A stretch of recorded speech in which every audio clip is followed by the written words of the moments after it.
Primeiro passo: desligue o computador, inclusive da tomada. Nunca mexa na máquina com a fonte ligada. O risco de choque elétrico é iminente. Passo 2: abra o gabinete. Você vai precisar de uma chave de fenda tipo estrela. Basta desparafusar os dois parafusos localizados na lateral traseira direita do gabinete e deslizar a tampa para trás, conforme a imagem. Desconecte todos os cabos da fonte de alimentação antiga. A fonte deverá estar ligada na placa-mãe, no drive de DVD e no disco rígidos. Em alguns casos, a fonte também estará ligada a um drive de disquete e uma placa de vídeo. Os cabos deverão estar bem firmes e você precisa fazer um pouco de força para retirá-los. Passo 3.1. Os dois conectores ligados à placa-mãe possuem uma trava. Você precisa pressionar o pino e então puxar o conector para cima, conforme a imagem. Passo 4. Na traseira do gabinete, desparafuse os 4 parafusos que estão prendendo a fonte. Depois, deslize a fonte de alimentação para frente e ela deverá se soltar do gabinete. Passo 5. Vamos instalar a nossa fonte nova de alimentação. Para isso, faça o inverso do passo 4. Coloque a fonte nova dentro do gabinete e deslize para trás. Depois, utilize os 4 parafusos para fixá-la. Passo 6. Conecte todos os cabos da fonte nos lugares onde os cabos antigos estavam. É importante lembrar que todos os conectores possuem um jeito certo de encaixe.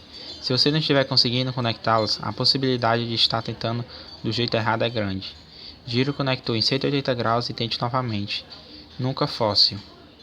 Lembre-se sempre disso, nunca forçá-lo. Alguns cabos ficarão sobrando, e isso é perfeitamente normal. Apenas organize de um jeito que não prejudique a ventilação dos componentes internos do computador. Passo 7. Feche o gabinete, basta posicionar a tampa na lateral e deslizar para frente, o inverso do passo 2. Passo 8. Se a gente possui um seletor de tensão, verifique se o valor 110 a 220 volts está de acordo com a sua rede elétrica. Se você estiver tentando ligar o computador numa rede de 220 volts com a fonte trabalhando em 110, ela poderá queimar. Lembre sempre disso. Pronto. Agora é só pressionar o botão Power do seu gabinete e a nova fonte de alimentação deverá estar funcionando. Vamos instalar agora a memória em um computador. Primeiro, desligue o computador, abra o gabinete, descarregue a eletricidade estática do seu corpo, localize os slots da memória dentro do gabinete, pegue sua memória nova, coloque no slot, mas sempre certifique-se que os pentes de memória sejam colocados em seus devidos slots e bem encaixados para não dar nenhum erro depois. Feche o computador, ligue o computador, verifique a RAM no Windows e é só isso. Vamos aprender agora a instalar um processador na placa-mãe. Primeiramente, vá na placa-mãe, pressione a alavanca para baixo e para fora, com cuidado para não encostar nos contatos do soquete, de modo que ela se desprenda no local de fixação. Dependendo do modelo do soquete, pode ser que haja uma seta em um dos cantos do soquete. Este é o detalhe importante, pois você deverá prestar atenção nela na hora de inserir o processador. Analise o seu processador e veja que nele também há uma seta. A seta do processador deve ir sobre a seta localizada no soquete. Pegue o processador cuidadosamente utilizando os dedos polegar, indicador e médio. Segure o processador pelas bordas. Perceba que também existem detalhes na parte inferior do processador. Note que faltam alguns conectores, bem como faltavam alguns na placa-mãe. Para finalizar, segure o processador apenas com dedos polegares e indicador pelas bordas e leve até o soquete. Localize as setas e posicione o processador de maneira adequada. Mantenha o processador orientado com os apoios dourados para baixo e tente mantê-lo bem alinhado horizontalmente. Insira cuidadosamente na placa-mãe. Após ser inserido, você pode dar um leve toque sobre o processador para garantir que ele esteja bem fixado e alinhado. Se tudo estiver correto, você poderá abaixar a alavanca sem problemas. Depois parafuse o cooler e tudo certo. Vamos explicar um pouco como aplicar a pasta térmica no processador. O segredo na hora de aplicar a pasta térmica não é a quantidade, Tome cuidado, pois caso que você coloque pasta em excesso, ele acabará servindo como isolante térmico em vez de condutor, o que prejudicará o resfriamento do processador. A quantidade de pasta a ser aplicada deve ser mínima.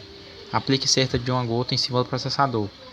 Em seguida, utilize uma espátula para espalhar cuidadosamente a pasta sobre o processador, de modo que a camada final seja bem fina, tal como uma folha de papel. Não é necessário cobrir toda a parte superior do processador, de modo que o mais importante é o centro. PCI. PCI é um padrão de barramentos destinado a conectar periféricos à placa-mãe do computador. Mas você também pode encontrar outras referências a ele, como interface, slot ou socket. Ele foi criado em 1993 para substituir alguns padrões ancestrais como AGP, VESA e USB. Atualmente o PCI convencional é peça de museu. Hoje estamos na segunda geração do padrão PCI Express.